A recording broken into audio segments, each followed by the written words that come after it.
Welcome to the Save Childhood podcast with Jennifer McCarville. Because childhood has changed, but children have not. Hey everyone, welcome back to the Save Childhood podcast. I'm Jennifer McCarville. And I'm Nicole Dugan, and we have news for you. Toddlers can't read. Nope. Woo-wee. Oh, that's going to make some people upset because there are some parents out there that say, but mine can. Mine can, and they love it. Yeah. So maybe we should talk about what reading is. Okay, let's start there. And also what the goal of learning to read is, which that's an easy one, right?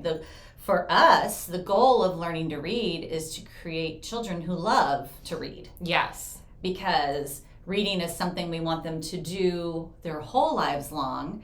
And if they don't love it, they're going to read as long as it's required, and then they won't. Right. And that's definitely counterintuitive for what learning to read should be. So we want children to love reading, and honoring the developmental way that children learn to read best is going to nurture that best. Right. And so it sounds really impressive for a parent to say, well, my 2-year-old, they're reading. Look at, they can read all these words, like, the flashcards and the... Right. Yeah. And we're all so proud of our children. And sure. They really are brilliant and wonderful and all the things. Yes. Right? Mm-hmm. But the goal of reading is they love to read. So it should align with development. Mm. Also, reading means being able to decode, figure words out, fluidly read new sentences and new words. Mm-hmm. That's reading. So is it not reading when someone holds up a flashcard and the child can say the word? No, that's memorizing. Okay. And we would not say that there's not a place for that. And as we learn to read, we do get used to the way words look and we memorize them. We don't sound every word out. We don't sound every sentence out. That's not a good approach to reading. That's going to be laborious and etc. However, when the brain's ready and the body's ready, because it is about the neurological connections, it's also about the visual motor skills. It's also, there are a lot of other motor systems that go into being able to read. But it is also that you will know what some words look like, but that in and of itself happens because, and I know you'll hear us talk about this again and again because it is so incredibly important to understand this piece. Before the age of 8, the right side of the brain has control, and the right side of the brain needs movement, creativity, experiences to tie words to, and it also holds and stores pictures. So that is why a 2-year-old a lot of times can see a word over and over and tell you what it is. And that's because they can hold the picture that word makes in their brain more easily. Mm-hmm. So you give them a new word, or they don't know how to read because they can't decipher. And phonics instruction is vital to being able to be a strong reader for your whole life long. Right. Also vocabulary, having a strong vocabulary, having very good oral skills, having a lot of experience with rich stories that aren't stories to teach concepts, but stories that share life and teach lessons about character and virtues and facing hard things, and real rich stories that have a beginning, a middle, and an end that are complex. So all of those skills will come together when you're learning to read, when your body and your brain are ready for true reading. Right. So just like you can't identify every word through phonological breakdown, it's just as true that you shouldn't be able to look at every single word and have a picture of it in your mind. So you just put all these picture words together, right? Right. And you'd have the words they can read easily are the, dog, that, sat, a. You're not going to have a very rich vocabulary if you're just putting these words together they can memorize the picture of. Sure. Right? Yeah. Am I making sense there? Yeah. So you talked about the body and the brain have to be ready, and I know you have a awesome training that you've trained us in and trained others in across the country about what it looks like to get the body ready to read. Yeah. And so what are some things that instead of sitting down with the flashcards, things that toddlers and preschoolers should be doing instead to get the body ready to read. Well, when we have children in rich environments, and by rich environments I mean they have materials that they can interact with as much as they want to that are appropriate, that they're able to move, that they're able to experience sensory opportunities with all in kind of sensory opportunities, and also children who don't want to go all in with those sensory opportunities are still being able to dabble in sensory input and processing that through their systems and through their brains. They have those rich environments that are full of storytelling and reading and just mathematical thinking challenges, which are, oh look, I had 3 and I dropped 2, I have 1 now. And we start out by sharing that with them, and then they start being able to fill that in as their brains grow. So what they need are those types of environments, rather than spending our time with flashcards and drilling them. What they need are experiences that are real and genuine to them, and they need them over and over and over. And you know what that is? Play. They need play. They need to play. They need rich play lives.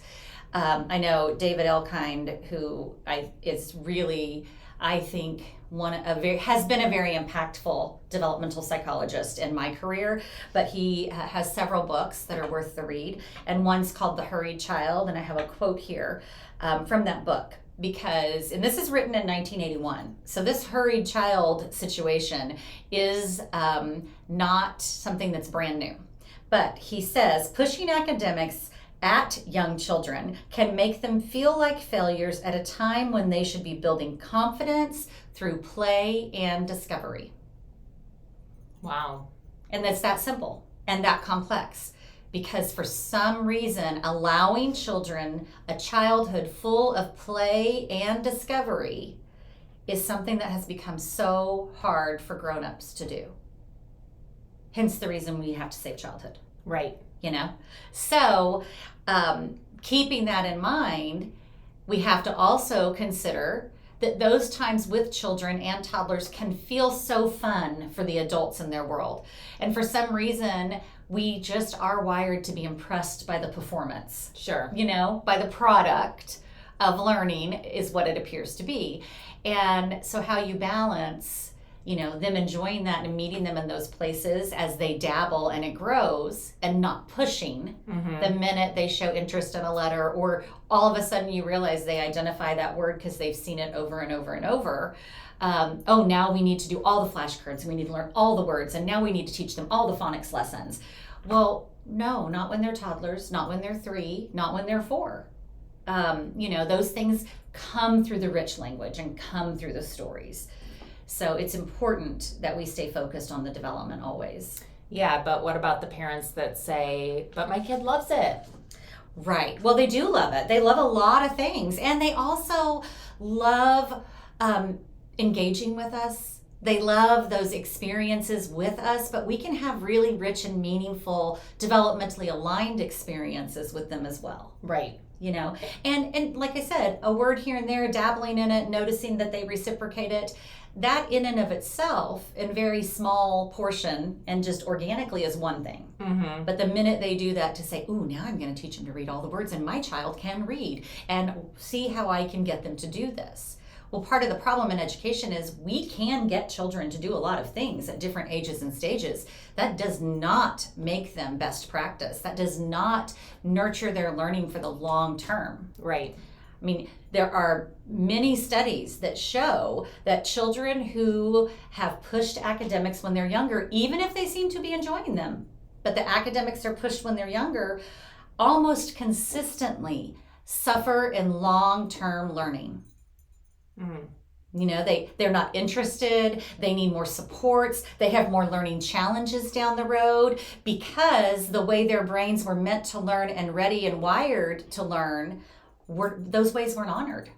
So then they can perform and they can do these things, and in the early years we can be really impressed with them because they are brilliant and amazing and marvelously made and all of that. But the reality is, growing and learning are long games, and there's a cost for everything. Yeah. And the high potential cost for pushing reading on toddlers and preschoolers is real, and it is, in the long run, they push back because they have to, because their brains didn't get it when they needed to. So it's a really important thing. And here's another interesting point from the National Early Literacy Panel from 2008. They had a report that found and consistently found that formal reading lessons before the age of 5 don't even improve reading. So, it doesn't even make sense. And then after the age of 5, formal reading instruction looks very different than direct phonics instruction. And it's, a lot of rhythm, a lot of playing with language, a lot of practicing hearing syllables and words and clapping to them, and then when they get to be 6 years old, 7 years old, that's where the real direct instruction of phonics perfectly aligns with development. Right. So, that's, the National Early Literacy Panel. And again, not new information. Like, 2008, that's actually a lot longer ago than I remember it being. Right. However, since then, there's more and more that consistently shows this. This is not something that's ever been, So again, they're saying earlier is not better, but yet people are not listening. I know. In the educational system, everything's being pushed down younger and younger, earlier and earlier, but the experts are saying don't do that. And then parents do it too. It's the educational system, but we have to be sure parents really can stand in that gap and say, no, not my kid. I'm going to figure out the development, and I'm not going to rush it. Mm-hmm. I'm not going to push it. Why would we want them to miss the joyful, beautiful chapter of any stage of development? Because when we allow them to have the joyful chapter where they are, the next chapter can be joyful and lovely also. Right? We don't have to outgrow the joy and the beauty of learning and doing and playing. Those things always have a place, but they should be aligned with the brain science. And, we have an obligation to do that as their parents and as their educators. Right. Yeah. So what they're really doing is, when toddlers are learning to read, is just a visual memorization. That's the important thing. Oh, but still, it's cool that they can visually memorize. You're wasting their time, really. Mm-hmm. That time is much better spent in trips to the park, talking, trips to the museum, trips to the library, just being at home together, playing and giving each other language, allowing them time and space alone. Because their brains are working hard as they're working independently. They're figuring things out. And we have to accept that their learning is not entirely dependent on our teaching. And in fact, it's really not a lot of dependence on our teaching. It is dependent on the right environments and the right support and the right information at the right time. Right. But we have this misconception that children won't learn if they're not directly taught. And yes, there are things we directly teach. Absolutely, there are things that we directly teach. But knowing when and where it aligns with where it's going to stick and bring them joy for the lifelong term, mm-hmm. that's the sweet spot. That's the goal. Yeah. So what should real readiness look like then? What should parents be doing instead? Well, what we really should be doing is realizing that reading skills must be built at the right time and the right stage. And when they're toddlers, it's just not the right time. Pushing them too early is always going to be a mistake. But when they're playing, they're grasping things like symbolic play. So they're using a block for a telephone. In those times, they're beginning to learn that something can represent something else. And notice that and acknowledge that to be the connection for when they really solidify this concept through practice and repetition over and over and over. When they really solidify this concept of symbolic representation, when it is time and the brain is ready for us to teach it this man-made, not really natural system of reading, then it's going to be so much easier for them because they've had years of experience playing where something represents something else. Mm-hmm. And those experiences are things for us to celebrate and get excited about, because those are foundations to reading. So we need to be allowing them language over letters, talking to them, like I said, reading rich stories, singing with them, playing with language over letters, just remembering that the language piece, the verbal and the expressive, which is the talking, right? And the receptive, which they always receive and understand more than they can express in early childhood for certain. So the language skills, expressive and receptive language, are so vitally important. That's what we need to be spending our time on, listening to them, talking to them, giving them experiences that are gentle and that consistently give them gentle and paced out new information, and giving them time for that new information to meld, to sink in their brains, and for them to process new information so that their brains can figure out how to file it in what places, and it can promote that language and literacy that's so important and comes way before letters. Right. So even, going outside and climbing and moving heavy things and just big movements are even so important as well. Well, they are, because those big movements are going to support the smaller movements when those times come. And those big movements are coordinating things and pieces in the brain that the reading brain needs to sit on top of. It needs that foundation of those big movements.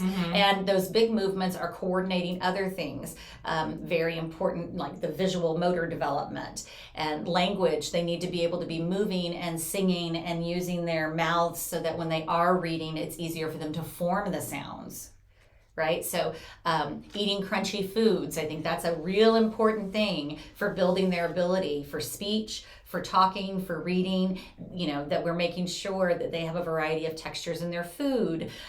There are just so many things, and if we naturally let that unfold and we don't push down the recognizing letters, the recognizing words, then that is going to make the children the strongest, put them in the strongest position to be strong readers. Right.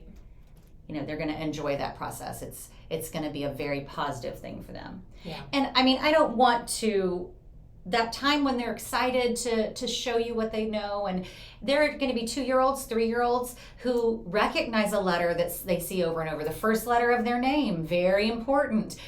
Celebrating that letter alone, without that always being the catalyst for, now we're going to learn all the letters. Okay, but you know that one, but you knew it yesterday, so now we need to sit down and drill you on it because you forgot it today. But I know you know it because it's in there. And that's not exactly how it works, right? They recognize things sometimes. Their brains are still growing and getting strong. And when they're ready to recognize it for good, that's going to be about it depends on the child. Right? And it might be a letter, but that doesn't mean it's time for the words or the whole book. Right. Right? But that enthusiasm is precious. And we're all delighted by that. So we don't want any parent or educator who works with children this age to not just cherish that enthusiasm. It is, but we need to protect it. As soon as we get excited about the things that we can see the evidence of learning from them naturally, we compromise that enthusiasm. And what we need to be doing is protecting it, not accelerating the academics because of it. Right. That's a very important thing we need to be doing. Yes. Protect the enthusiasm. Don't accelerate it. Yeah. So put the flashcards down. Put the flashcards down, because, the harm of this, and sometimes, parents will say, oh, but they love it right now. Oh, but they're doing it. No, that they don't know what they're talking about. This is my child. And okay, but what we do know is a lot of other people's children all over the place are stressed. It has them crowding out real learning. And they're having this in place of the real learning, which down the road is compromising their lifelong learning, right? They're getting memory without meaning. So we're training the children to just memorize things rather than understanding the meaning of sounds and the way things work together. So we're valuing the wrong things, which means that we're reinforcing harmful things for the children that lots of other children, the majority of other children that have been evaluated in these ways anyway, do burn out, they don't enjoy it, it doesn't become a lifelong practice. Right. You know? So there are so many other ways we can delight in our children, right? By meeting them where they are, not pushing. Protect, not push. Right. You know? Protect, not push. Yeah. And so the questions are, so then when are they ready to read? Because I want, it's exciting. For some reason, that's the most exciting thing our children ever do. And it should be exciting, but it should be able to unfold when they're ready. And it will. Trust the process of development. Look into the development. But reading readiness looks like a lot of things. It looks like strong oral language, which means a rich vocabulary. It looks like being able to sit and focus on something for 10 minutes, something that you didn't choose, something that you're not excited about maybe, then you might be excited about it. But that excitement is going to wane. In the beginning, they might be really excited about it, but the excitement will fade off as you have to learn more and more, because it's not a flash in the pan. Right. We're understanding that they can talk about their stories and experiences. They can retell stories with many steps. That experience with them is so fun. That oral exchange of fairy tales and nursery rhymes and stories. And so we want to make sure that those things are really solid. And not because we asked them once or twice or for a few months, but this is, they need those first 5 or 6 years of building this oral development. And then the motor development. There's so much that has to do with the motor development. They've got to be climbing and drawing and doing all of those, working with objects, moving things from the left to the right, all of those things and those movements that need to be done big and important ways, because later those movements get smaller and smaller and make the brain stronger and stronger and make the learning easier and easier. So those are the things we need to be looking for. Right. And we also need to know that in isolation or one-off once in a while is not the end-all be-all indicator that they need to go the next step. Right. So just that, meeting them where they are, and then they'll tell you if you're listening. You're listening with your eyes, you're listening to what they're saying. You start to talk about something you think they're really interested in, and they're talking to you at first, and then you say the next thing and they change the subject. That means you're finished. Not let's get you back on track. They are on track. They're doing what their brains need to do, and they're not really going to be learning what we're telling them if they're not interested in it. Remembering that real learning has to have an emotional attachment. So looking for those little moments where they start talking about something completely different. We know that's when our expectation probably isn't appropriate, but it was a fun little thing to plant in the moment. There's nothing wrong with that. Yeah. So, and I think we're so married to showing other people what our children can do. And what would be beautiful for children is if we spent our time seeing who our children are. Yeah, that's pretty powerful. So, yeah. So I think that shift in our mindset, that's not so much what they do, what's their performance, what's their product, but who are they? What do they enjoy? Are they noticing to be kind to things around them? You can see that their brains are processing things and their brains are growing in so many ways that don't involve flashcards and reading. Mm-hmm. Yeah. Don't waste their childhoods. You don't get to go back. Yeah. And you can't fill in the gaps. So, I think that's reading aloud to them daily for the joy of reading, because it is so joyful. Having books and things to read around your home, being an example of a reader, right? Describing the world to them, talking about what you see when you go places, but giving them time to talk also. Mm-hmm. Would you like time to talk? No. Speaking of. No, I don't. Keep going. We want to, like I said, encourage that storytelling and offer them things to draw with, and they'll tell stories with their pictures. Yeah. And that doesn't mean they're pictorial. That means as they're drawing, they're talking, or they're thinking a story sometimes. Mm-hmm. And then we can't always know what they're thinking. And giving them space to be able to have their own thoughts and us being okay with that is really important in these preschool years. Yeah. And that's really hard for adults sometimes, to let them be peacefully drawing. But it's so important for their brains. Yeah. And also just for their development of self-confidence and awareness and focusing on thinking about things for a long time, evaluating things, problem solving. They need time alone with their brains, you know? Yeah. You can't have enough unstructured playtime. Inside, outside, all the places. You know, that's the best way for young children to spend their time. Yes, It's for the sure. learning. For sure. Well, that wraps it up for today's episode. Yeah, I think we just need to remember that this reading will bloom naturally with a childhood that's rich in language and rich in play.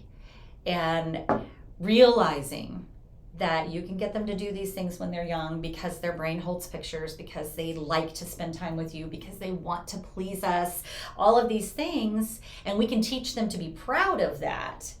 But there's a cost, and that means they're not getting the time to play, to build their imaginations, to grow their vocabularies. Trusting the process means allowing it to bloom naturally and knowing that it will. Right? And that it doesn't matter if a child learns to read when they're 3, or we think they're learning to read, or a child learns to read when they're 7 or 8 or even 9, barring the fact that they have a reading, challenge that needs to be addressed, like a genuine reading difference. Barring that, they're going to level out by the end of 3rd grade, and that child that we thought was so further ahead than their peers because they could do it when they were 2 or 3 isn't in the long run. And through 3rd grade, that's a time in itself for us to be patient and trust the process. But when you think about, you push them when they're young, they're all leveled out by about 3rd grade. By 6th grade, for sure, those kids who were pushed when they were young are done. You still have a lot of life ahead of you to be done. So you had a few years where you felt like your child was ahead. The children, whether you're the teacher or you had a few years where you thought, oh, the children are ahead. Look what I got them to do. And finding our satisfaction in their accomplishments instead of what we think we've taught them to do is so important and valuable, right? So you'll have a few years where you think the child's ahead, but then you get like 6th grade, they've got a lot of life in front of them where they don't like reading, where they don't enjoy learning, where they're having more trouble with anxiety. They're not having success rates educationally beyond high school, and that's not necessarily college. We know that that's not the path for everyone, but in jobs, in life itself, just being successful overall, because they were so done by 6th grade, they've spent the all rest of these years being unhappy as a learner and feeling badly about it. Yeah, that's a big expense. That's a big expense. And Right. then there are some parents who are like, my child never feels that way. We did that and they just did great, but they're just balls of anxiety across the board. That's not okay. And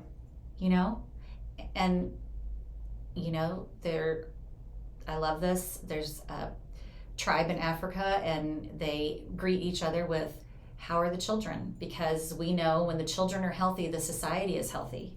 So if we're saying, how are the children? And we're looking at the children when they're in middle school and high school. How are the children? And if we are seeing what we're seeing, which is these really very real, very expansive challenges with self-esteem, with anxiety, all of these other issues and mental challenges our children are having, we have the research to tell us what a big piece of that problem is. Right. And it is the push down of these academics and these expectations that they should be learning things younger and younger. Yeah. So it's too high a price not to trust the process, in my opinion. Right. So who could you share this episode with?